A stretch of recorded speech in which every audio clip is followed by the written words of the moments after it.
일본 도쿄에서 가장 작은 다이코 구에는 우에노 은사공원이라는 공원이 있습니다.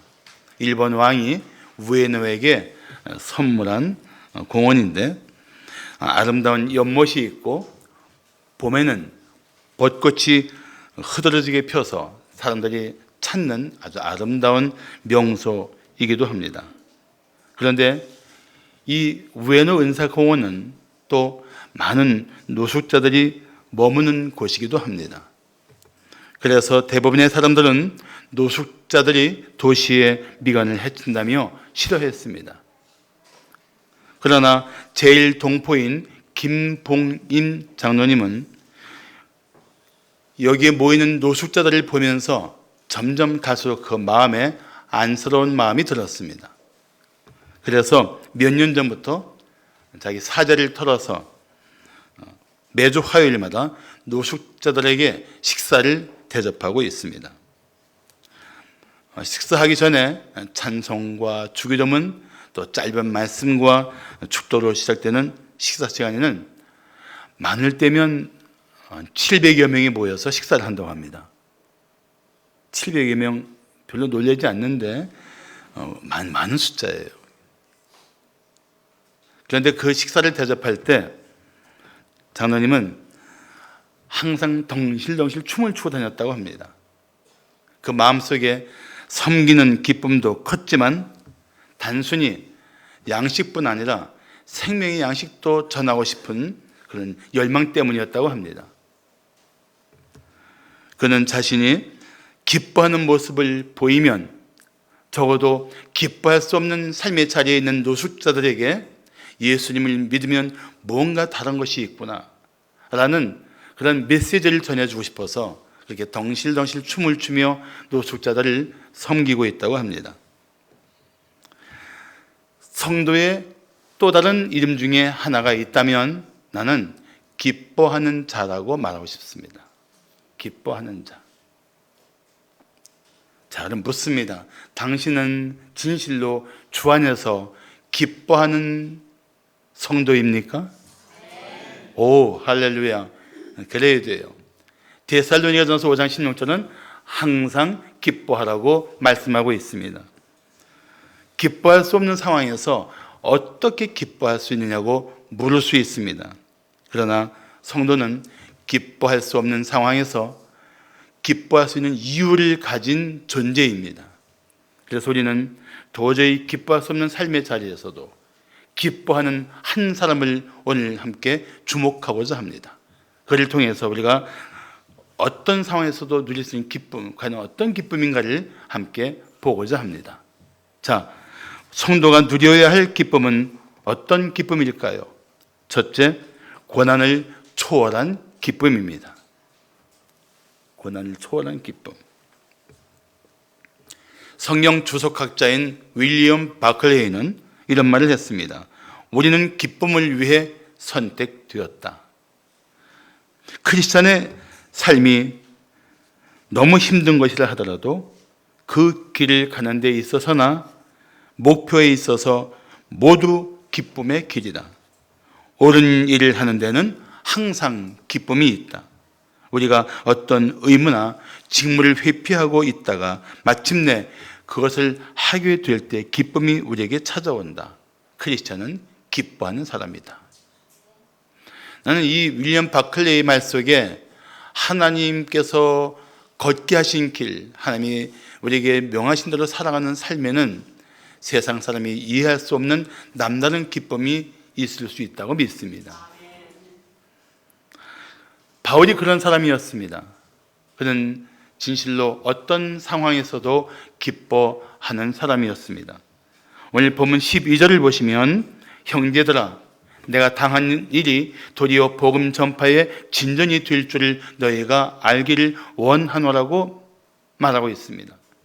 내가 당한 일, 복음을 위해서 받는 이 모든 고난과 심지어 지금 옥에 갇혀있는 이 상황이 도리어 복음 전파의 진전이 된다는 사실을 그는 고백하고 있습니다. 다시 말하면 그는 자기가 당하고 있는 고난의 초점을 맞추고 있는 것이 아닙니다. 이 고난 속에서 하나님이 하시는 일에 그는 초점을 맞추고 있었습니다. 그런 사람은 고난 때문에 기쁨을 잃지 않고 이 고난 속에서도 하나님이 하시는 일을 통하여 기뻐할 수 있는 심령이 되는 것입니다.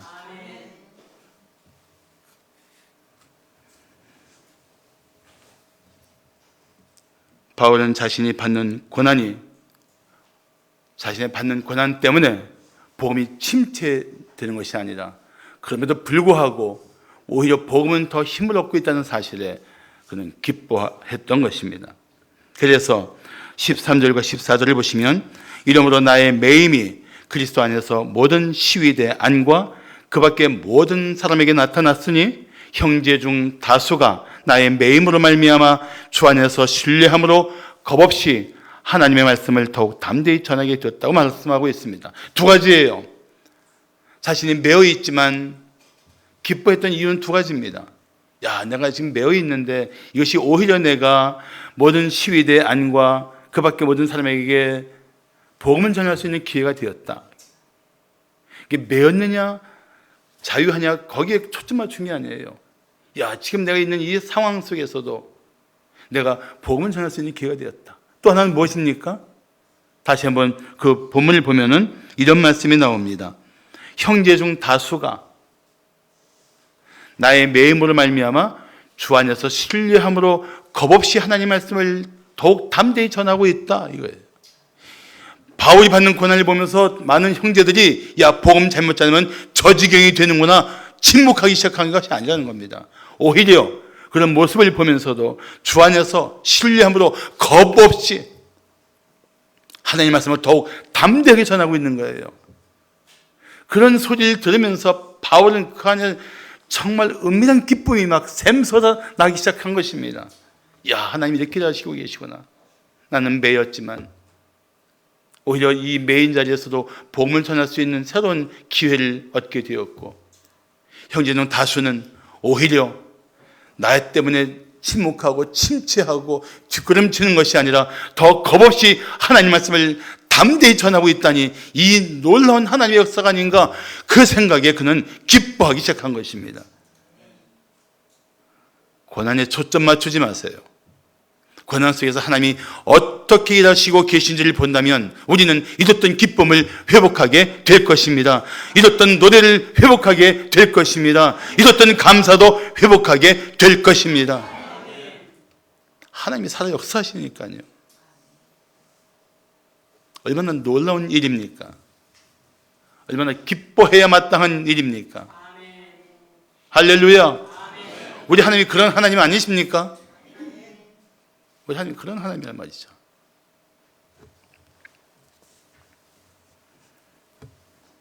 청교도 설교자인 톰 왓슨은 이런 말을 했습니다. 아마 바울의 생각을 이제 바울의 입장에서 표현하는 것인데 참 굉장히 마음에 들어서 여러분께 소개해드리고 싶습니다. 바울의 말이에요. 톰 왓슨이 바울이 말한 것처럼 이제 표현한 것입니다. 나를 이곳에 있게 한 것은 잘못된 재판이나 로마 제도의 가혹함이 아니다.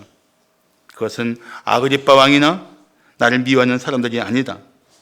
내가 왕과 통치자들에게 예수 그리스도를 전하도록 계획을 세우신 하나님이시다. 내가 하나님을 신뢰하고 내가 하나님을 사랑하기 때문에 나는 매우 불행해 보이는 상황에서도 여전히 기뻐할 수 있다. 난 토마스니 이 바울의 심정을 잘 표현해 주고 있다고 생각합니다.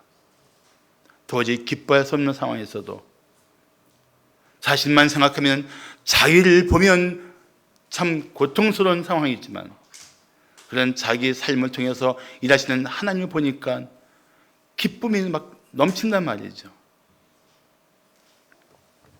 사랑하는 성도 여러분, 고난에 주목하지 마십시오.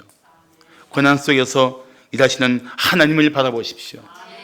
고난 속에 여전히 나를 위해서 놀라운 일들을 이루어 가시는 참 좋으신 아버지 하나님을 주목하십시오. 그러면 마음속에서 기쁨이 다시 회복될 것입니다. 자, 성도가 누려야 할 기쁨은 어떤 기쁨일까요? 둘째, 관계를 초월한 기쁨입니다. 관계를 초월하는 기쁨. 남북 전쟁 당시, 아니 뭐 대통령 되는 선거 전부터 링컨 대통령에게는 아주 지긋지긋한 정적이 하나 있었습니다. 스탠턴이라는 사람입니다. 스탠턴은 아주 공개적으로 링컨을 무시했을 뿐 아니라 서슴지 않고 조롱했던 인물입니다. 그런데 링컨은 남북 전쟁 때 스탠턴을 국방장관으로 앉히려고 했습니다. 그래서 측근들이 벌떼같이 난리치며 항의했습니다. 그때 링컨은 이렇게 말했다고 합니다. 원수는 죽어서 없애는 게 아니라 마음속에서 없애야지요. 이제 그 사람은 더 이상 나의 적이 아닙니다. 나는 적이 없어져서 좋고 그처럼 능력 있는 사람의 도움을 받아서 좋고 이게 얼마나 기쁜 일입니까? 이게 일석이조가 아닙니까? 그랬다는 거예요. 그래서 스탠턴을 국방장관에 앉혔습니다. 정말 능력 있는 사람이었기 때문에 그의 활동으로 말미암아 남북 전쟁에도 큰 도움을 받았다고 합니다.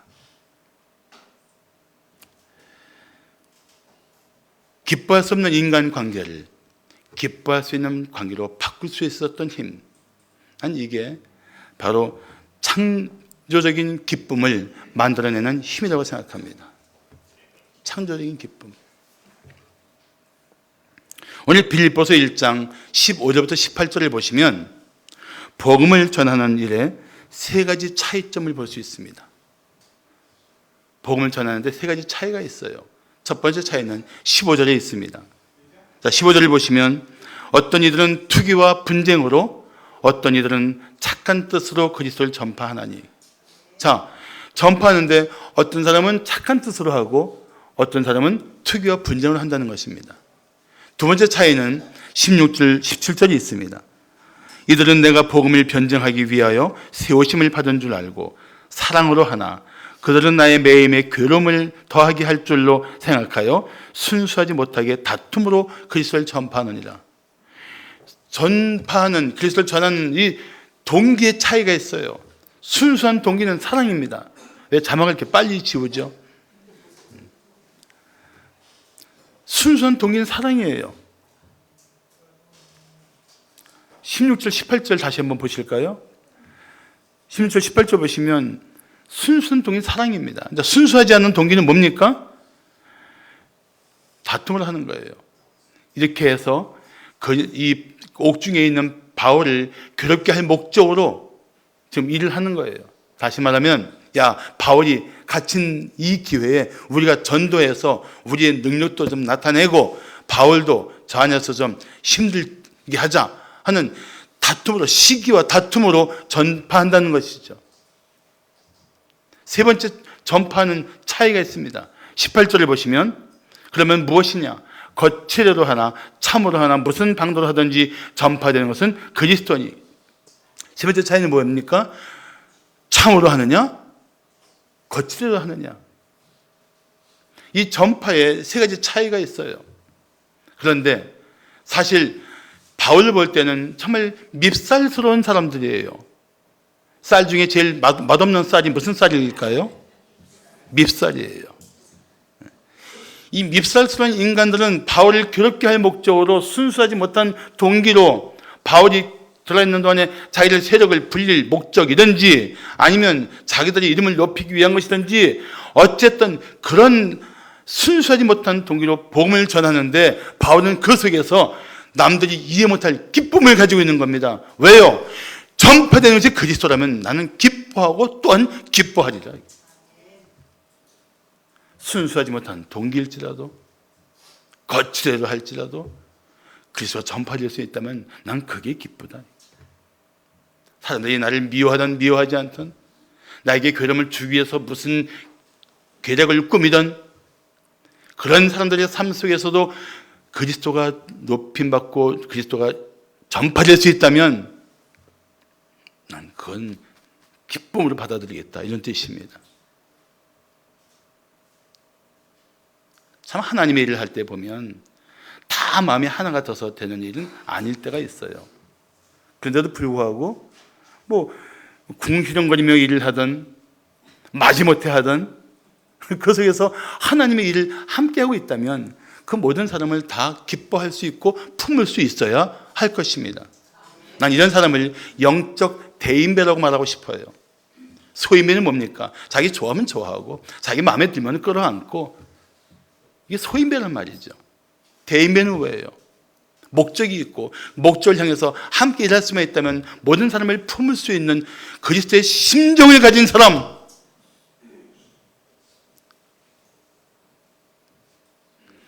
나와는 관계가 힘들고 고통스러워도 그래도 정말 주님이 원하실 때 함께 일할 수 있는 동역자라면 품을 수 있는 사람, 이게 영적 대인배란 말이죠. 이런 사람은 어떤 인간관계도 초월해서 기뻐할 수 있는 마음을, 그런 기쁨을 소유할 수 있다는 것입니다. 나는 우리 교회 안에도 그런 동역이 이루어지기를 축복합니다. 그래야 되거든요. 이렇게 설교하는 나는 어떠냐? 영적 대인배까지는 아니고 중인배나 중소인배 정도? 마누라가 저한테 항상 핍박하는 게, 당신은 혈액형이 B형이라 잘 삐져요 그러는데, 난 그 근거 없는 얘기에 내가 왜 시달리는지를 아직도 이해를 못하고 있어요.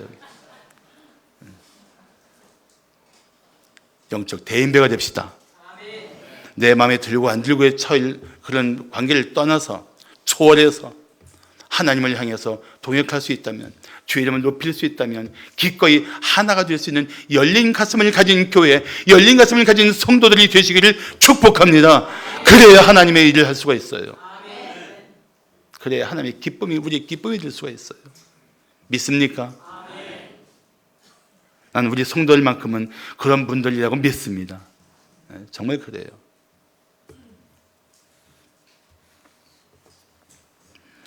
자, 성도가 누려야 할 기쁨은 어떤 기쁨일까요? 셋째, 생사를 초월한 기쁨입니다. 어떤 기쁨이라고요?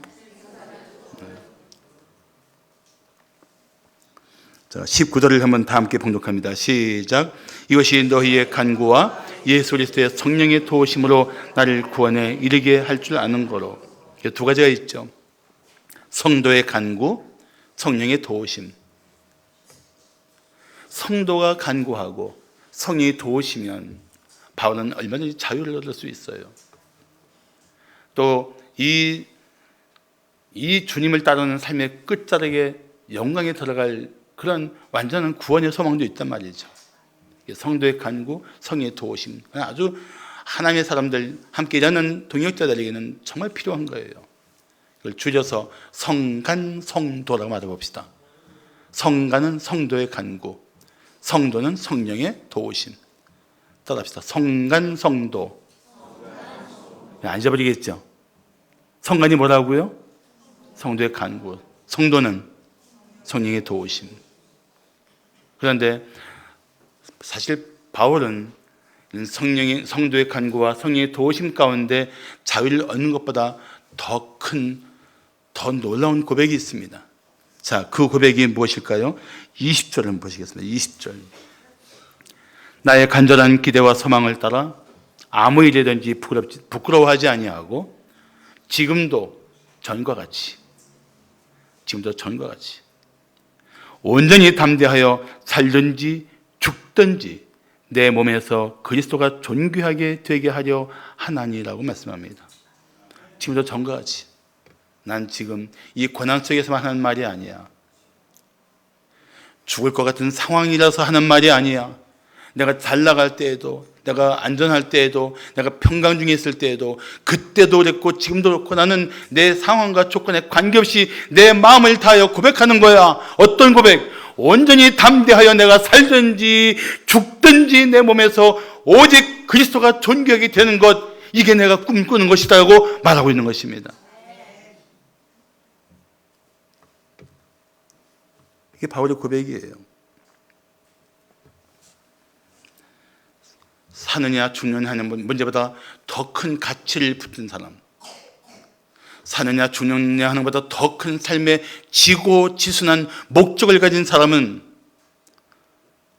살든지 죽든지 거기에 자기 삶이 좌우되지 않는 그런 뚝심이 있는 법입니다. 그래서 바울은 이렇게까지 고백합니다. 21절을 보시면 이는 내게 사는 것이 그리스도니 죽는 것도 유익합니다.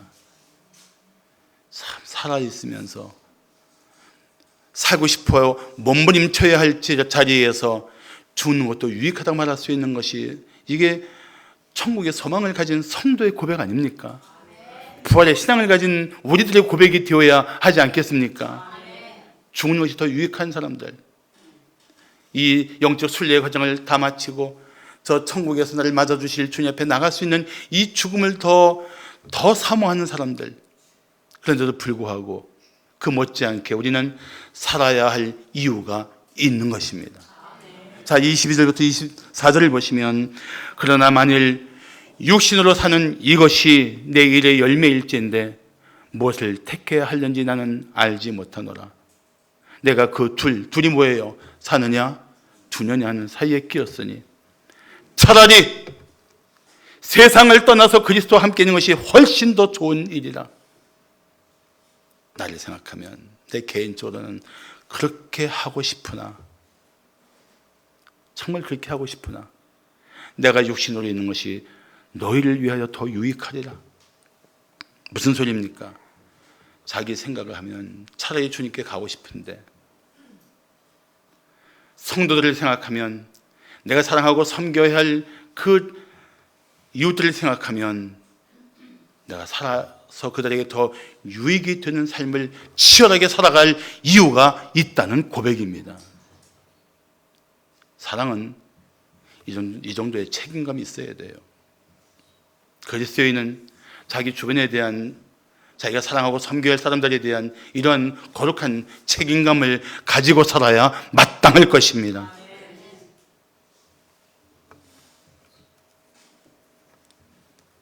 도피성 선택으로 주님께 불러달라고 몸부림치지 마십시오. 그건 지극히 이기적인 마음입니다.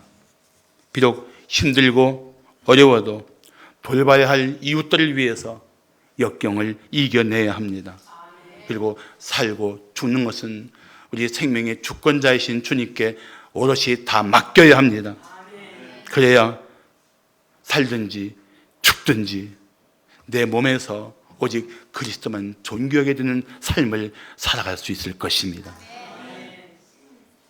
혹시 죽고 싶을 정도로 힘든 분 계세요?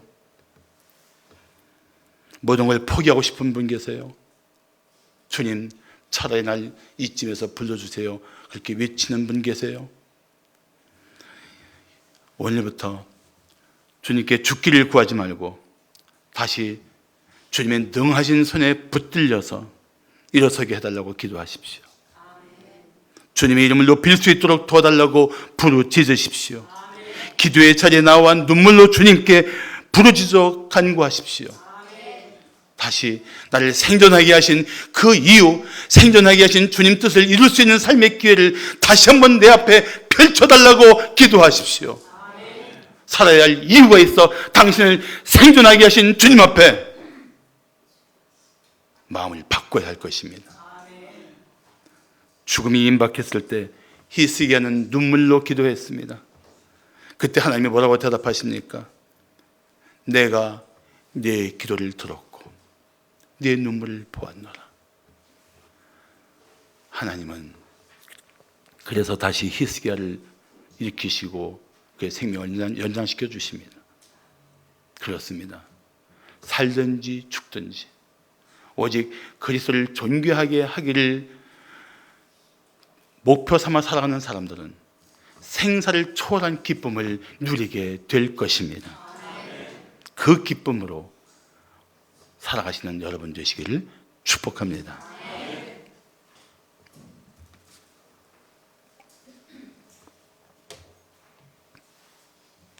이국선 목사라는 분이 계셨습니다.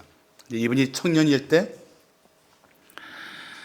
그때 이제 일본 제국은 패망하고 북한에 살던 이분에게는 이제 소련군이 진주하면서 소련의 이 통치하에 들어갔습니다.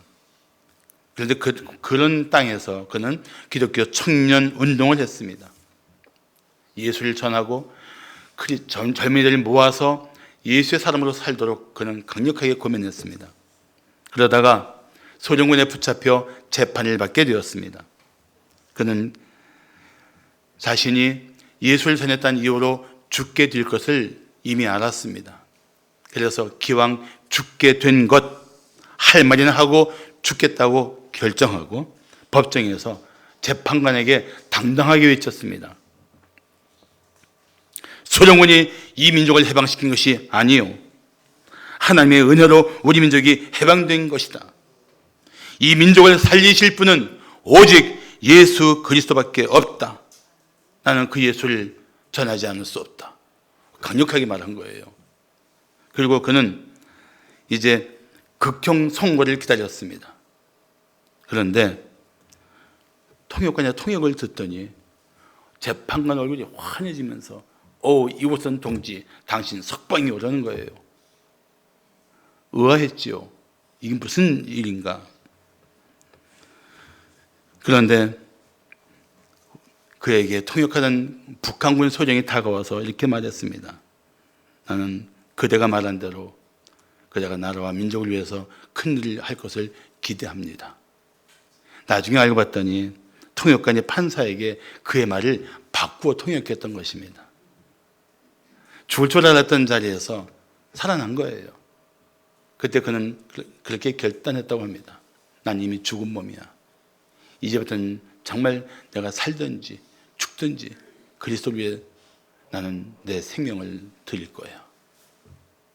그 결단이 그의 생애를 완전히 바꾸었습니다. 나는 오늘 단순히 설교 듣는 자리가 아니라 여러분 마음의 결단의 자리가 되기를 축복합니다. 난 이제부터 살든지 죽든지 내 몸에서 그리스도가 존귀하게 되기를 바라며 살 거야. 나는 내 고난 속에서도 아픈 인간관계 속에서도 주님이 주시는 은밀한 기쁨으로 이 상황을 이겨내며 살 거야. 그렇게 살길 원하는 마음들이 오늘 여러분의 심령이 되기를 축복합니다. 사랑하는 성도 여러분, 하나님은 우리가 겪는 모든 고난과 슬픔과 아픔을 다 알고 계십니다. 그래서 우리를 지금 붙들고 계십니다. 그리고 마침내 우리가 기쁨으로 일어나 주를 찬양할 수 있도록 반드시 우리를 도와주실 것입니다. 그 하나님을 끝까지 주목하십시오. 그 하나님을 신뢰하십시오. 그러면 마침내 사도 바울이 고민했던 것처럼 우리는 우리들 심령에서 경험된 하나님, 나를 만나주신 하나님을 인하여 이웃들에게 빌립보서 4장 4절을 말하게 될 것입니다. 주 안에서 항상 기뻐하라. 내가 다시 말하노니 기뻐하라. 기도하겠습니다.